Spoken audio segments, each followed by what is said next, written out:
All right, it's Bill, and here's my thoughts on a 1-0 overtime victory over the Montreal Canadiens on a Saturday night. The word or the phrase for this game is one too many. Having watched this game, and I could speak for both teams on this, one too many. You know, like when I play very physical sports like golf and darts. And when you play the pool, another one. Yeah, I don't really play pool all the time, but I remember like you've got that perfect amount of alcohol in your system. So like you're on the golf course, you've probably had maybe a couple beers, and you're just laying drivers right down the middle, and you're putting your irons close, and you're chipping fantastic, and you're putting, or if you're playing darts, you're hitting the 20s. You're nothing straying into the 5 or 1s. You know, you're getting your 60s, you're getting, your 57s if you're going for the 19. You hit the odd triple, and then when it gets down to a double, you're taking out the double. You got the perfect amount of beers or, your level that takes away your nerves. I know this is crazy sometimes, but there are sports out there that calm your nerves a little bit. But then you have, you go the bartender says something to you, or you're the beer cart comes around, and you think, yeah, I'll just take another, and then you had one too many, and all of a sudden the putts that were going in from 10 feet are nowhere close. Now, granted, if anyone's played golf with me, I hit no putts no matter what my content is. But maybe my wedges are flaring to the right. The double 16, I'm popping it into double 7. Double 20, I'm popping it into the 5 or the 1. You were sitting there, you were playing, so you had the perfect content. And then you had one too many. That was this game. This game, was it exciting? Yeah, I guess. There were some moments that were exciting. Were there errors on both teams? Yeah, for a 1-0 game, you think this would be a lockdown game. It wasn't no lockdown game. But the offensive plays, when they had the chance, one too many. The Montreal Canadiens had only 15 shots on net in the game. It didn't feel that way. It didn't feel like, 35-15 outshot? Didn't feel that way.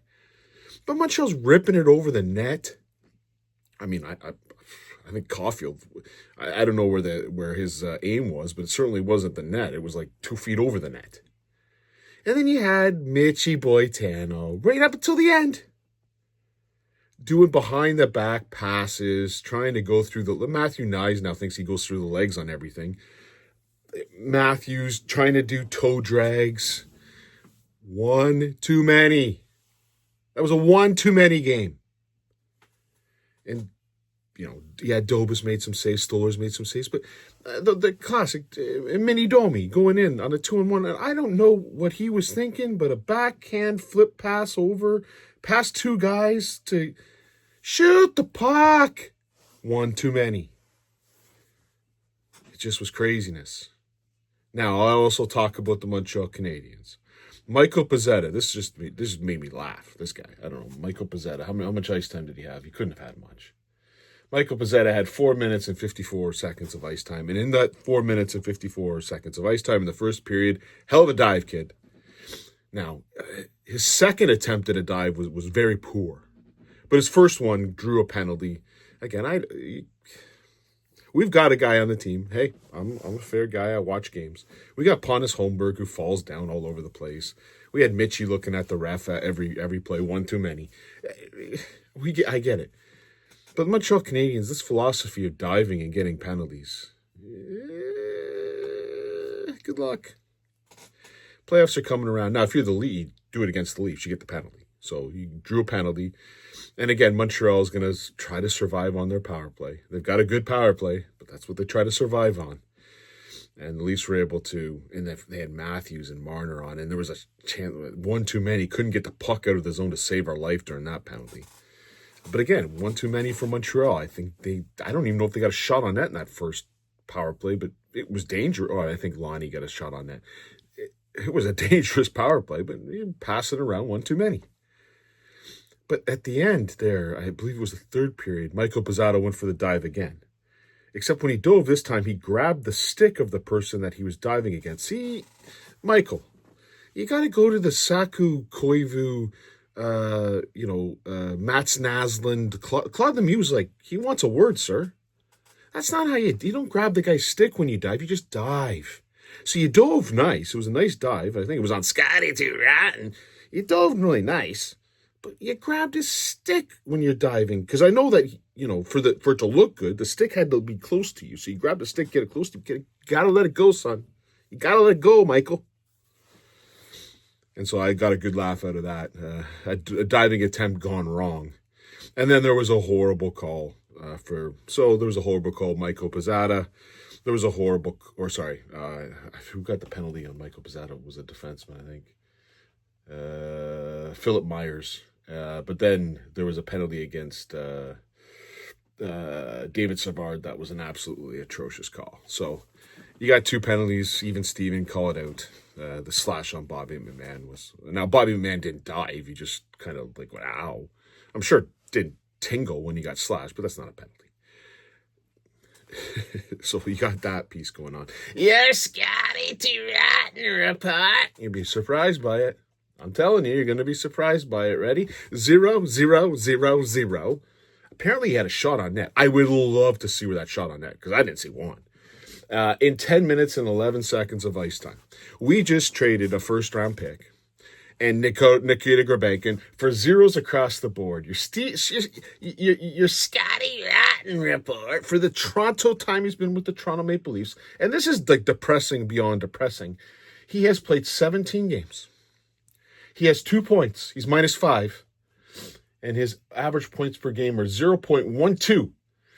And at least with the Flyers, he was getting 0.45. He has been an absolute, utter disgrace. We have just traded a first-round pick into Nikita Grabenkin for a guy who's on the 4th line and most likely going to be in the press box once Max Pacioretty comes back.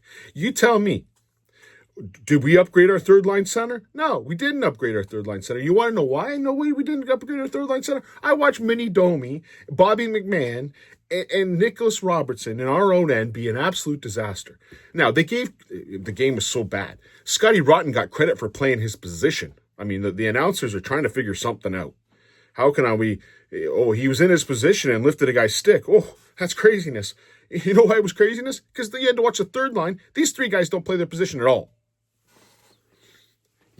The yarn cack experience on the second line has to stop. I know Bobby McMahon's been terrible, but maybe throw Robertson up there. Throw Domi up there.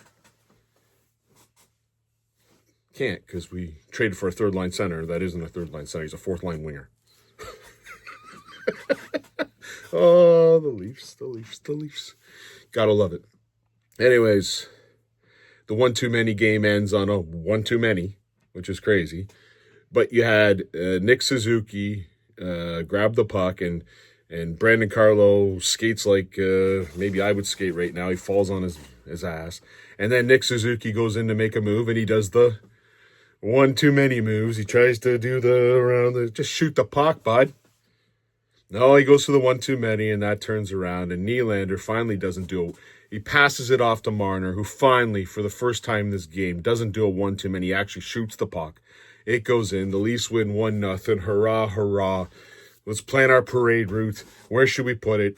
I'm thinking, for me personally, I'm not going to get too involved on Front Street. I think I'm going to try to stay away from Front Street. My guess is they'll probably go up to the Toronto sign. So I'm going to find my place close probably to a facility that might sell one too manys. I'd get myself in that area, and that's probably where I'll stay. I'm already planning the parade route. This is fantastic.